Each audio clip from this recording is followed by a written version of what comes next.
All right, I first want to acknowledge and thank the Chamber of Commerce for organizing tonight's banquet, and Denise Seals and her team have done an outstanding job of giving us a State of the City evening that speaks to our aspirations as a community and where we think we've come.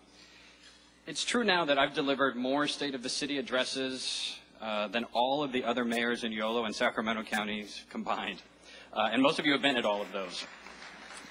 And so now every time a fresh Cub reporter stops me and asks, so what does it feel like to have this new project finally put West Sacramento on the map? I have to politely remind them that we are no longer the adorable, frumpy, upstart little town, breaking all the rules and surprising everyone with what we can do. I have to remind them that West Sacramento is no longer Susan Boyle, which is good because I can't sing. It's true that we continue to break the rules in the pursuit of trying to make our community the best it can be. And we're certainly still adorable. But our narrative for the last decade has been about the scrappy underdog, about how much we've transformed the community from our less than humble beginnings. Val Toppenberg, who's with us tonight, our redevelopment director, his career tells that story too. When he came here to run the redevelopment agency more than a decade ago, West Sacramento was still the other side of the tracks. We were the place with the seedy reputation. And Val and his colleagues helped to tear down the adult bookstores that were a Chamber of Commerce's worst marketing nightmare. And then the Vacation Inn, which is now the Margaret McDowell Manor, which at the time, all by itself, was responsible for 7% of all the crime in the city. He tried every possible strategy to make West Capitol Avenue into a functioning and thriving Main Street. Val led the deal-making, which brought the Ziggurat and Raley Field, the Riverwalk, all to the waterfront area, and IKEA and CertainTeed and WyoTech and business after business with job after job to the west side of town. So I'm going to open tonight with a bittersweet moment and announce that Val Toppenberg is retiring as West Sacramento's redevelopment director. In his hands, redevelopment, more than any place in California, here in our city has fulfilled its promise. It's brought prosperity, opportunity, and a better life to everyone that lives or works in West Sacramento. And Val, it's hard to imagine our team without you. It's hard to imagine our future without you. But you've made a profound difference. And on behalf of the entire community of West Sacramento, each of us says thank you.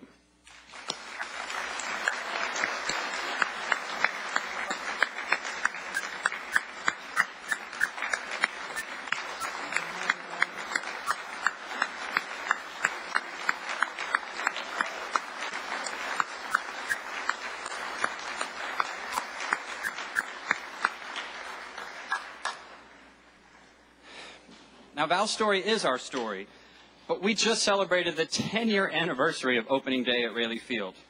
And it's time now for West Sacramento to have a new narrative. We've pulled off too many victories, too consistently.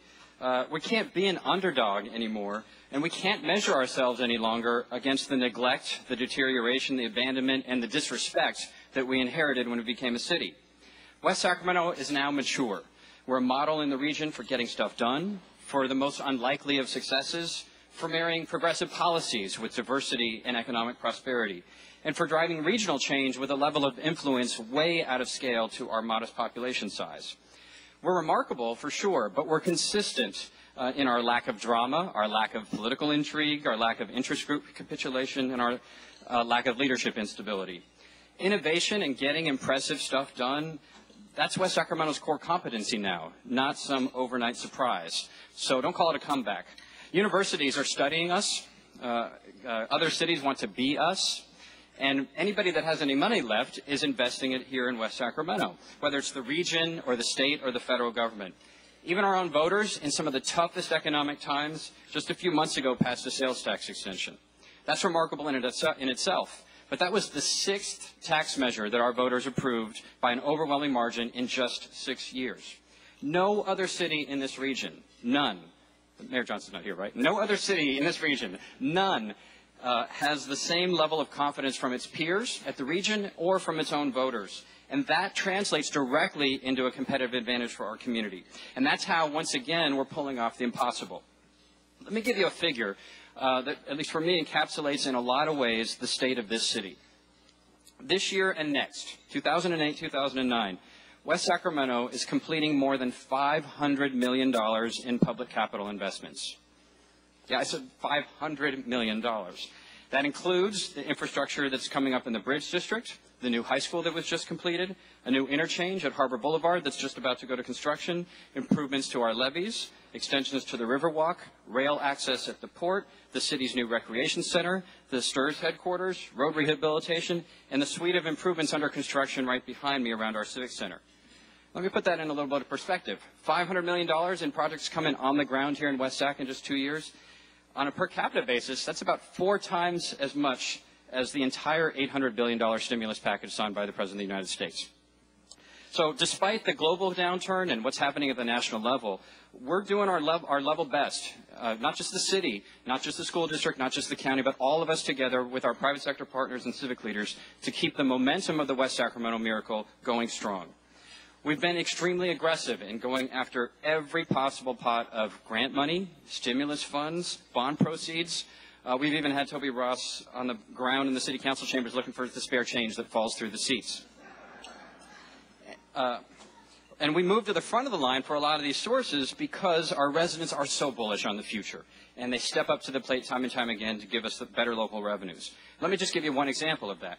We're the only city in the entire country that has adopted a property assessment, a development impact fee, and a sales tax, all to improve our local flood protection. That extraordinary local commitment and the singularity of focus by the people of the community as well as the leadership here got the attention of the Army Corps of Engineers and FEMA and all the 5,000 state flood protection agencies. And we're a little town in the mix of Katrina and what's happened in Iowa and even what our friends across the river. But because of our voters, our little town is at the front of the line for levee improvement dollars, as well as much needed support on the regulatory side. Because of those local dollars and our focus, we've already finished the first levee project, which the head of the Army Corps of Engineers was out to visit just last month.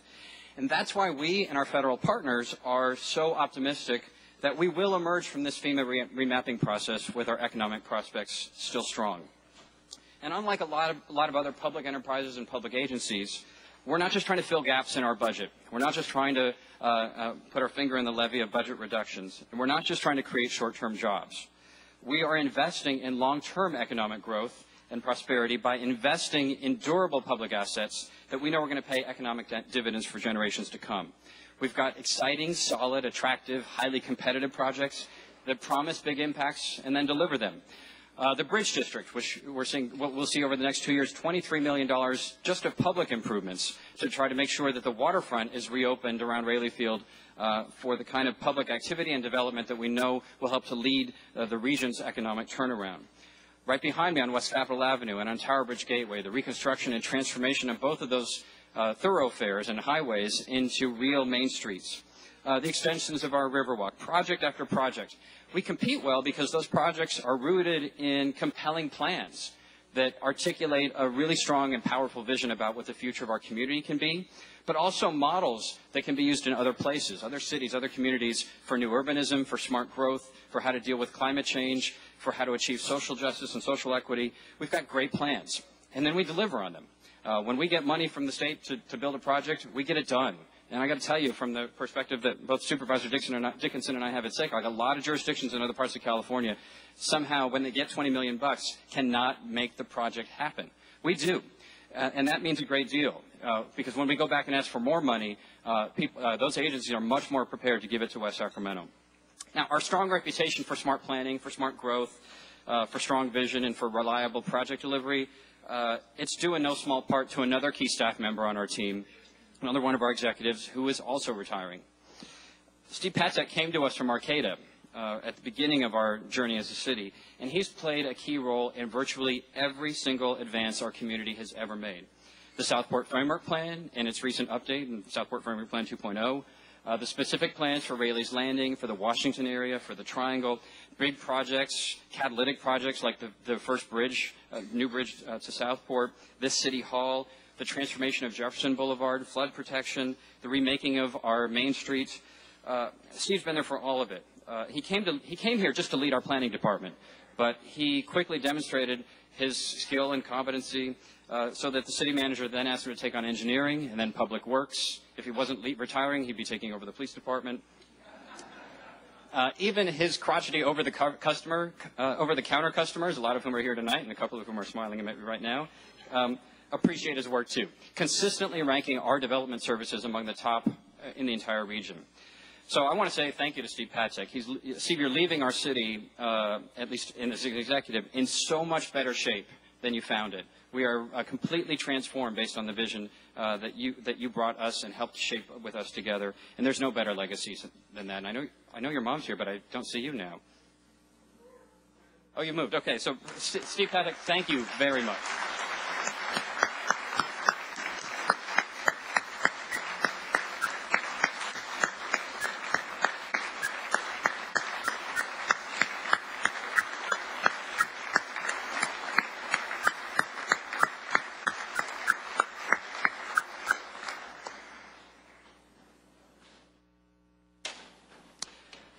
These are tough because we're a family at City Hall, and a lot of us have been together for a long time. Bill Christoph, Steve, and Val have been here for longer than I have. And we've been through some tough times and through some great highs together. And Steve and Val are going to be greatly missed. We hope to be calling on them for some advice over the next few years and months. But they've made a huge difference. And I'm going to assure you right now, I'm not going to be announcing any more retirements tonight. I can't take any more. But I want you to know that we are using the opportunities of the crisis and the retirement of some of our key leaders at all levels of the organization to resize and to reorganize city government to deal with the changing times. That we're facing the same economic conditions that so many of our residents and our private sector partners and our fellow government agencies are facing. And so we're taking aggressive action to make sure that we're ahead of the curve. And it might be because we know what it means to live under tough circumstances. Unlike Roseville and Folsom and Davis and Vacaville and a lot of our sister cities across the region, West Sacramento was born out of hard times. We didn't grow up with a silver spoon in our mouth or a factory outlet mall at our interchange. We had to pull ourselves up. We've seen this kind of world before. And it's why we never lived beyond our means when we were in our boom times, because we still had a collective memory of what it was like to scrape by. And this recession is no different. 1 out of every 6 West Sacramentans is out of work. 1 out of every 6. That's 50% more than at the previous high in any time since we became a city in 1987. 1 out of 6. And 3 out of the other 5 are deeply anxious about whether they're going to have a job. So this is a difficult time for the people of West Sacramento, for the people of this country, and we're doing our best to make sure that we can ease the pain and help assure that we can get ourselves out of this crisis as quickly as possible. We are looking to the human needs and the human costs in our community. One of our greatest threats is to the viability of our mobile home housing stock, and Mayor Pro Tem Wes Beers has been leading a 2-year effort to really define a new standard about what local governments can do in a very tough issue of trying to make sure that we don't that we preserve mobile home parks and improve their quality and their affordability without driving them out of business, so that the folks are left homeless. And he's done an outstanding job of making that happen. He and Councilman Mark Johannes have been working on affordable housing and homelessness issues. Our staff has been conducting foreclosure workshops and is preparing to deliver the federal money to make sure that we can assist homeowners to avert foreclosures and to deal with their consequences. We recognize that even beyond our residents, the developers and businesses throughout our community are hurting. And I know many of you tonight are, and you're doing everything you can to smile and to look in the mirror and say, I can do this. We can do this together as a community. We can pull through. And we're doing our best to make sure that city government can be a strong partner. Now, a little bit about the state of city government. I want to talk about this for a second because we're just one bit player in this whole scene. But our fiscal condition is challenged but strong. We have the same kind of fiscal issues that jurisdictions throughout California face. And we do have operating deficit that we're trying to close over the next couple of years. But we knew this was coming. And so we ended this last fiscal year, with a $3 million surplus. And that gives us some cushion to be able to make sure that the tough decisions that we're making don't have to be destructive to the quality of life or to the quality of service that we can provide. We're fortunate in that we have one of the greatest levels of economic diversity in the region. That in addition to the great retail operations that have opened up in the last couple of years, IKEA and others, that our industrial base is serving us well and providing us a broad base of economic support that means that we don't face the same swings that some other jurisdictions do. And our employees and our staff have stepped up and come up with hundreds of solutions, big and small, to try to help us get through this situation. So we're going to be making, and we are making, some deep cuts, but they will be targeted and strategic so that we can preserve public safety, the quality of life, and the economic potential and prosperity of our community. And we'll be reorganizing city government to make sure that we're operating as streamlined and as lean as we can. But it's more than just about city government. It's about job security for residents of our community, and that means job one is supporting local business. That means both steady retail and growing new jobs, and the folks from United Bakery are here this evening, and they just did a major expansion here in our community.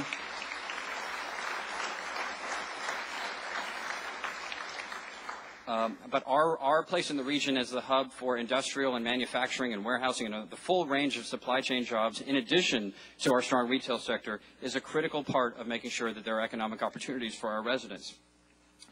In supporting our local business community and the potential of our future development means rethinking the way that we do business. And we've spent the last 2 years working with the property owners in the Bridge District, which many of you used to call the Triangle District, or some of you call the area around Raley Field, or some of you call the area that you can see from the freeway, whatever. We've been working with those property owners for the last 2 years on really innovative solutions that will make that district even better as a place to live, work, and play, but also make it cheaper in order to make it possible for us to achieve the economic objectives for our community. We're going to be doing that all across the city to make sure that our charges and our fees, our public works costs are contained in a way that will allow our economic climate to thrive. But it's more than just about the businesses. It's also about training. I mentioned that we've got an 18% unemployment rate. We also have more jobs here than almost any other community in the region. We have 3 times as many jobs as we have workers, and yet we have 18% unemployment. Why is that? It's largely because we have a skills mismatch, and that's where the importance of education and training becomes so paramount for a community like ours. And we're doing it.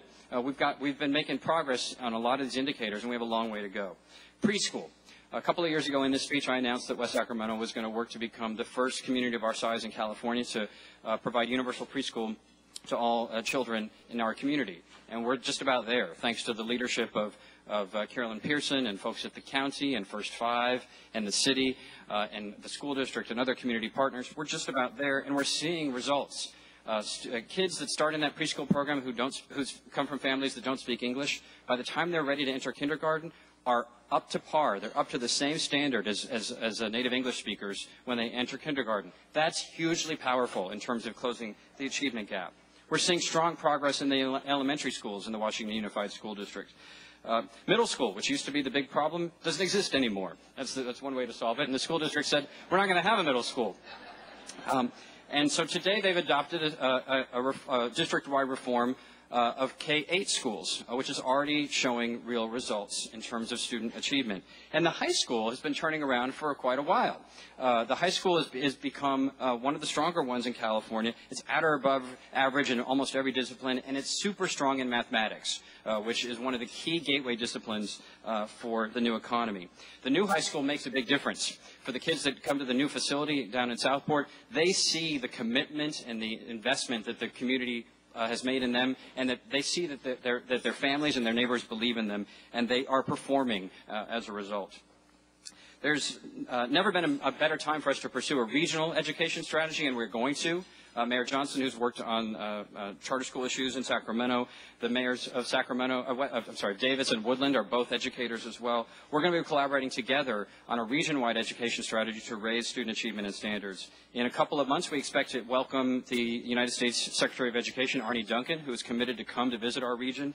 And we're going to be showing him a lot of the new initiatives that we're doing, one of which is the Early College Preparatory School, which is a joint initiative of the Washington Unified School District, Sacramento City College, and the University of California at Davis School of Education at the site of the old Evergreen Elementary School. And it has huge promise and potential for closing the achievement gap and for showing us a path for how kids of every background, facing every obstacle, can achieve the high standards that we want and the high standards that they're going to need in order to be successful participants in tomorrow's workforce and in tomorrow's complex society. The Dean of the School of Education is here again. He's here every year, so I'm not going to introduce him again. He's that committed to what we're doing here. The President of Sacramento City College is here. The Superintendent of the School District. All the partners in education here are firmly committed to the future of this community, and that's what it's going to take. We're especially going to need strong linkages on issues of curriculum between the high school, the early college prep schools, the Sacramento City College campus across the street, and our workforce and economic development objectives. The most compelling example of that is what I think is the best potential for us in the future, which is the green economy. Some of you know I co-chair the Partnership for Excellence for the Sacramento six-county region. And we've come up with a strategy 2 years ago to make development of the clean energy sector the #1 economic development priority for our region. And it is paying dividends today. That is becoming the strongest sector. It's where we're seeing some of the strongest growth in energy technologies. It's not just in the really brilliant doctoral student engineers who are coming up with new ways to convert solar energy. It's at every level of the supply chain. Parts and labor, marketing, manufacturing, warehousing, and goods movement to get the products to market. And we are at every stage of that work with our partners at UC Davis and other jurisdictions around the region. And so West Sacramento just last week hosted all of the region's clean energy operators and entrepreneurs, and Congresswoman Matsui, who's leading that effort federally. Our port has become a statewide model for green energy with biodiesel, wind turbines being assembled there, and within Ligna, our new wood chip recycling facility coming next year. The city is showing more promise for wind and solar technologies. We have the industrial base to have the potential to be the key part of the supply chain for the region's green economy, as we see lots and lots of investment from the federal level coming to our region. But it's not just about the supply side. It's also about demand. And so we are encouraging the use of green technologies in our community to try to make sure that we are also creating the need for the products that we want to have manufactured and supplied here, whether it's through things like streetcar and a strong commitment to transit, whether it's our commitment to green buildings, not just LJ Urban's first in the region LEED neighborhood development standard, but the community center across the street, the library across the street, the STIRS building, all of which are built to LEED standards. And as we are look over the next couple of months to the city of West Sacramento considering adoption of an innovative and aggressive green building ordinance here as well, all of which is intended, in addition to make the cost of living cheaper in our community, but also to make us the center of green technology in the region. We're going to have a federal grant to help us with it. $200,000 is on its way from the Obama administration to help us achieve some of these objectives. But it's partly about building a brand. Part of what we're trying to do here is to define West Sacramento as the place for green technologies and green industries across the sector.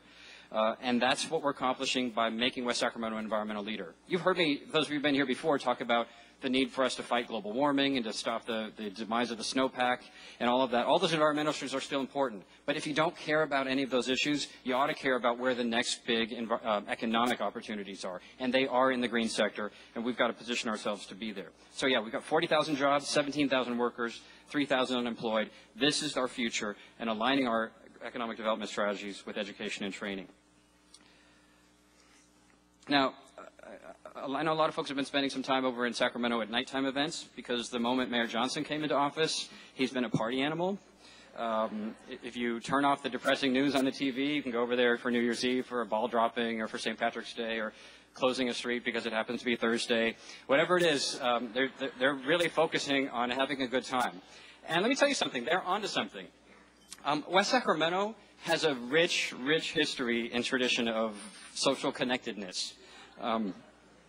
Dozens of local bars, service clubs, and even a couple of post offices have been places where you just hang out and you wait for the accidental but not totally surprising chance encounter with neighbors and friends. It used to be easier here. When I first came into office, it was easy to have these kind of chance meetings and this connection. But that's because we were also bound together by family ties. At least for a newcomer in our little town, it seemed like every single person in the city was related to each other. And in fact, today, when we define ourselves as a small town, it's not about the physical geography. It's not about how many square miles we are. Small town is defined by how connected we are. Today, from the time I came on the city council, we've added 20,000 new people. And I can tell you this, they're not hanging out at post offices anymore. Maybe it's the tight economic times. Maybe it's causing us to focus a little less on buying stuff and a little bit more on connecting with people. Whatever it is, we're seeing a renaissance in all of this. And pubs and coffee houses, and they're the best examples of these kind of places, but they're not the only ones. They're places where you go to hang out, to do a little opportunistic socializing. places where you can play a game of chess or darts, cheer on the River Cats or some British soccer team with blood brothers that you just met, or where you can pretend to read a book or a magazine while you're secretly eavesdropping on your fellow West Sacramentans. Places where you can get nostalgic about the old days in town and find somebody who actually remembers. Places where you can choose to go and do absolutely nothing. Now, we laugh about these places, but they're the reason why Streets of London and the Nugget wine tastings and the Starbucks in Southport have become so popular. Because even in the comfort of our brand new subdivision homes with their vaulted ceilings and their marble countertops and the backyard whirlpool and the monster barbecue, we are still hungry for real connections with our neighbors. Now, a couple of you I recognize are on Facebook. Because I'm friends with a bunch of you on Facebook, and there are dozens of West Sacramento Facebook groups that have just emerged organically. Not a single one of which, well, one of which was set up by the Chamber of Commerce, and none of which were set up by the city. You can get on a group if your son or daughter is in the Dolphins, or if you go to Streets of London, or if you want to book a room at the Hampton Suites, if you run in triathlons, if you want to run on Sunday mornings with a bunch of folks who need to run a few more days a week, if you want to play golf, if you want to get nostalgic about the old dance park club, which even I don't remember, if you want to bring Trader Joe's to town, you can join a group. Your school probably has a group. Your church probably has a group. The Moose Lodge, or the women of the Moose Lodge, even have a group. The point is that there's this hunger in our community, just as there is in other places, but especially here, because we think of ourselves and we know ourselves as a small town for this kind of connection, for this kind of place where we can just run into each other. A couple of months ago, Chris Ledesma from the Planning Commission, and Oscar Villegas from the City Council, and Katie Villegas from everywhere else organized a luxurious pub crawl where they took folks all around West Sacramento to various establishments, new and old. And it sold out in like 10 minutes. And it was hugely popular because people wanted to discover the rest of their community, the part that they don't read about in City Lights or in the Sacramento Bee. They wanted to be part of a place. These are our mechanisms for integrating new residents, and they're also our mechanisms for reintegrating ourselves and our children into what West Sacramento is all about. I've talked about pubs and coffee houses, but I don't just mean places for caffeine and alcohol and other drugs. I mean also places like the Capitol Bowl. Or we talked about LJ Urban at the old Longshoreman Hall. Movies on a big screen, puts on artsy, offbeat, totally inappropriate for children films at that hall regularly on Fridays. The city's new state-of-the-art art recreation center, where you can just go and run into people that you may not have wanted to see, but reminds you of who you are and what the place is all about. It's another great example. 7,000 people have signed up for that recreation center, some because they want to get fit and others because they want to hear the gossip. Even the Moose Lodge and other service clubs, which a lot of sociologists had predicted were going to die out a generation ago, the Women of the Moose has got like some event or meeting or party every single night of the week. These places define us as small towns, and as they make it a place that we want to live in. They're also accidental offices for mayors and police officers and teachers to be able to run in to other folks in the community and provide their services, since people no longer come to City Hall for office hours. I can tell you that. They don't go looking for the police officer at the police department. They expect that they will run into us at some point during the day. These places provide hangouts for seniors in an era when senior centers alone are no longer the places where seniors are expected to spend all of their time. They provide watch posts on our neighborhoods and in our central business districts and main streets of people taking care of each other and looking out for public safety. They provide, most fundamentally, common ground. Common ground is what makes a community a place. And it's the one exception that makes us different from places that just popped out of nowhere, like Natomas. Bless its heart. It makes us different. And in fact, when we invited everybody in Brighton Broderick to come into this room to think about what they wanted to see in their neighborhood, what they said they wanted more than anything were places to gather.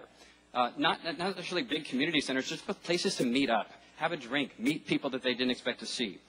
But it's not just about creating great places to live and to visit.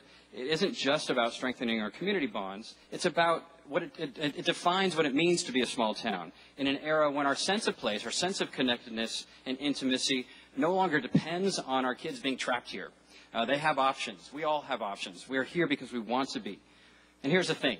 Creating and nurturing these kind of places has to be a core part, a conscious, explicit part of our economic and community development strategies. We're not going to be the home of the opera for the region. We're not going to have the region's largest modern art museum. We're not going to have the zoo. We'll support all those places as long as we can get there by a bridge or a streetcar. And we'll spend a few dollars at those places. And sure, we'll have a few of those big attractions that you go to once a year or a few times a year. But that's not how we define what it means to be West Sacramento. Instead, we're going to be the comfortable place where you feel at home, even if you're just a visiting tourist. The place where you hang out with friends and family. The place where you go where everybody knows your name or at least wants to. And that's natural when you're a small and isolated town. When you go to some of the little gold rush towns or to Winters, it's a totally natural experience. It's totally a part of what it is to be small and isolated. But we're small and isolated no longer. We're now part of the big urban metropolis. If small town, comfortable sociability and relaxed connectedness is going to be our brand identity, our economic brand, if that's what's going to distinguish us from Natomas and all of the other inner ring suburbs in this region, we have to work at it. And we are. So we're making it, we're working to make it easier to open and to sustain a small business, a real small business. I don't mean, success here doesn't mean looking like Chain Store USA. Not bright, sterile plastic places that you can see on every corner of every single subdivision of every other place. And I'm not going to mention brands, but Councilmember Johannes and I mention them every single time at City Council. Quiznos, Subway, we love them, but they don't define a unique sense of place. Not bright, sterile, and plastic, but warm and natural, with couches and backgammon, and whatever it takes to make a place real. Dice for Brian Turner and the Old Pheasant Club crowd. These aren't the sort of things that come into being because of big developers who are backed by large banks or investors who need to see a pro forma that has negative risk. This time, the West Sacramento Miracle has to be led by entrepreneurs who are a little bit crazy and whose passion is just as important as their pro forma. That's what it's going to take to make this work. We cannot hitch our future and our destiny to the real estate economy that we were in. That will return, and we will be ready for it. But in the interim, we need to assure that when it does, we are the place that you come in this region if what you want is a relaxed, small-town atmosphere where you have access to all the big city amenities. That's why locally I'm committed to working, and the city is committed to working with the Chamber of Commerce and with Warren and with Denise on an aggressive set of measures to streamline what it takes to be a successful small business here in our community, to reduce the cost of doing business in our city, and make it easier to be successful and to make a profit and to take risks, to build on the work that's already been done. It's why Councilman Villegas and the Chamber and others are leading this Shop Local campaign that Councilman Kristof talks so much about. Because, you know, what I've told folks, I don't care if you don't like every single eatery we have here. You got to go. And you got to spend your money there. If you like something better in Roseville, buck up for a couple of months. Eat here. Because if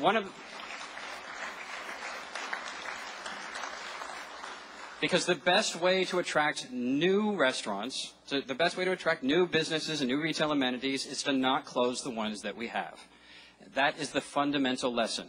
And so each of us has to do our part. There's very little today that you cannot get in West Sacramento any longer. And so we've got to do our part to make sure that local businesses see our dollars.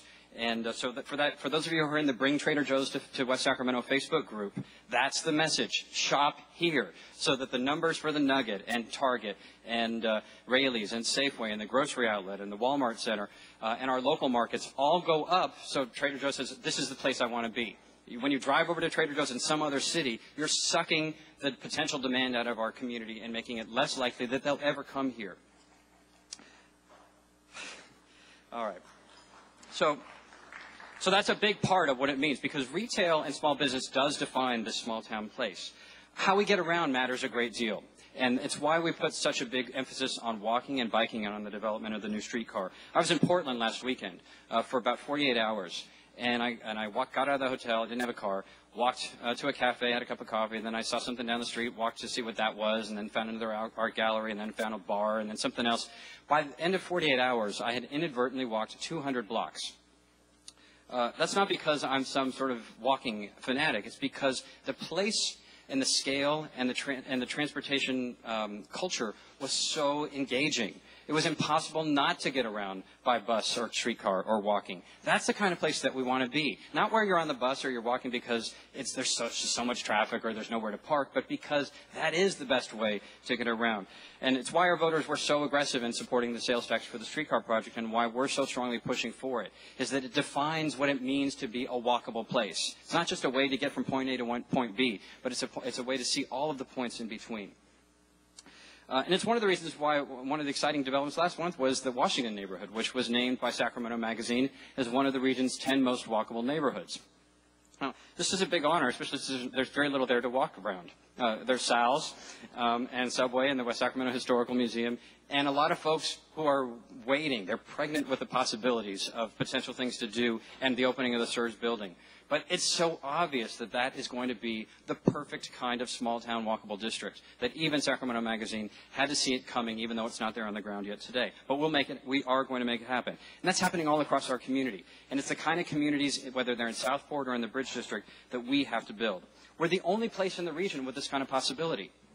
Not Natomas, not Elk Grove, not others, because we have organic, historic, stratified in history opportunities for development. By that I mean you come here and there's people who've been here for 5 years, people who've been here for 20 years, people who've been here for 70 years. You don't replicate that just by building a master plan community on the ground out of the middle of nowhere. That's what makes this place so interesting and dynamic. It's what makes the gossip so enticing in a way that you can't have in a brand new community. So it's a built environment, and it's the same not just with the people, but with the place. Whether it's the old pubs and taverns, the other facilities, the old homes, those are the things that make it different and make our small town possible. So these are some tough times here in West Sacramento as they are everywhere else. And they're going to test us. They are testing us, each and every one of us, as we first talk to our accountant and then look ourselves in the mirror about what we really have in us to make this community, to make our own lives, our own families, and our own businesses prosper. We can stare them down and decide whether we're going to let ourselves get paralyzed or whether we're going to keep taking risks. We can look and see whether we're going to turn inward, shut ourselves off from the rest of the world, or think again about the possibilities of collective action, of what we can do when we work and dream together. We can decide whether we're going to retreat and just play Wii all evening long with our kids, or whether we're going to get out there and advance the cause of our community and make this city and our businesses and our families and our institutions and our schools and our coffee houses everything that they possibly can be. That's what's going to test us now. That is what's testing us, and I know we're all up to it. Because as you look behind me, well, not at the drapes, but through the windows, you can see the evidence of what's possible. And it's not some weird dream. It's actually evidence of what is perfectly normal in West Sacramento. A couple of months ago, the region wanted to have a big press conference to convince the federal government to invest a lot of money in the stimulus package. And they looked around and said, we need a place. If only there were a place where there was a lot of public investment happening, where it was real important public investment that had big consequences, not a bridge to nowhere, but that was really connected to what the kinds of things that you would do if you wanted to turn the economy around, a place where we could show that governments could work together, that the private sector and the cities could be partners. If only there was such a place. Well, we raised our hand and said, you know, there is actually. You may not have noticed, it's right across the street, where the Los Rios Community College District is building a college, Yola County is building a library, we're building a community center, the Yola County Transportation District is building a streetcar stop and transit center, and where we're completely rebuilding West Capitol Avenue into an intimate small-town Main Street. That is that place. And the whole region came here. Even Mayor Johnson came here, but everyone was here because they recognized that this was the best example of what public investment, of what collective action really could accomplish. That's what it's all about. And that, to me, even in these tough times, reminds us that we can still make stuff happen, that we are still the can-do city that is focused on making a great place. So when I say to you, yeah, we can be the green transformer of a clean energy region, when we can be the city where everyone knows your name, where we can stay on track as the premier city of the Sacramento Valley, it's not rhetoric. You know it's true because we're the city that's gotten it done. And I want to thank each of you for being a part of this evening as well. Because this time, I think for both me and for Denise and others, we're concerned that we wouldn't be up to a night to celebrate not just the present but the future.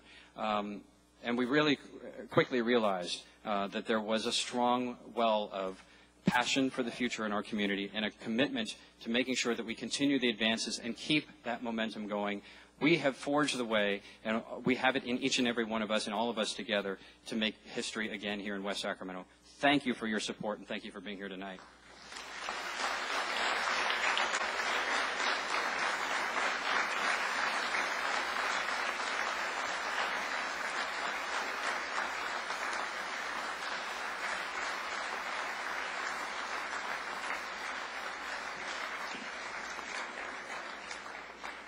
Thank you, Mayor Cabalden.